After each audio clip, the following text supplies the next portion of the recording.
सभी भक्तों को जय श्री सीताराम। श्री रामचरितमानस के इस चैनल पर आप सभी का हार्दिक स्वागत है। आज हम कवितावली का पद भगवान की बाल लीला, भगवान के बाल स्वरूप की झांकी के बारे में इस पद को भावार्थ सहित जानेंगे। यदि आप चैनल पर नए हैं तो कृपया चैनल को सब्सक्राइब करने की कृपा करें। आइए जानते हैं कवितावली का प्रथम पद बाल रूप की झांकी। श्री अवधेश के द्वारे सकारे गई, सुत गोद के भूपति ले निकसे।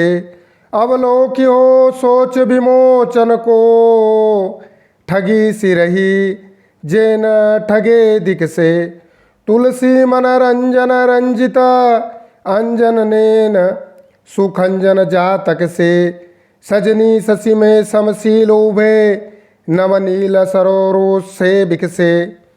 ये पहला पद है कवितावली का। श्री अवधेश के द्वारे सकारे गई सुत गोद के भूपति ले निकसे।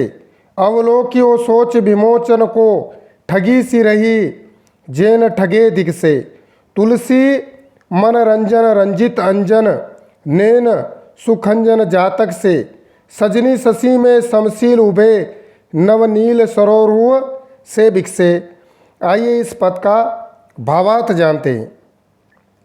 एक सखी किसी दूसरी सखी से कहती है कि मैं सवेरे अयोध्यापति महाराज दशरथ के द्वार पर गई थी। उसी समय महाराज पुत्र को गोद में लिए बाहर आए। मैं तो उस सकल शोकरी बालक को देखकर ठगी सी रह गई। उसे देखकर जो मोहित न हो उन्हें धिक्कार हैं। उस बालक के अंजन रंजित मनोहर नेत्र खंजन पक्षी के बच्चे के समान थे। हे सखी, वे ऐसे जान पड़ते थे मानो चंद्रमा के भीतर दो समान रूप वाले नवीन नीलकमल खिले हुए हो। अर्थात इस पद में भगवान की बाल रूप की झांकी का वर्णन किया गया है।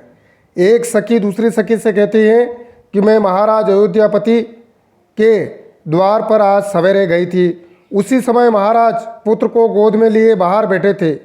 मैंने उस सकल शोकरी बालक को देखकर ठगी सी रह गई। उसे देखकर मोहित न हो उन्हें धिक्कार है। उस बालक के अंजन रंजित मनोहर नेत्र खंजन पक्षी के बच्चे के समान थे। हे सखी, वैसे जान पड़ते थे मानो चंद्रमा के भीतर दो समान रूप वाले नवीन नील कमल खिले हुए हो। अर्थात इस पद में भगवान के बाल रूप की झांकी का वर्णन किया गया है। भगवान के नेत्रों का वर्णन किया गया है।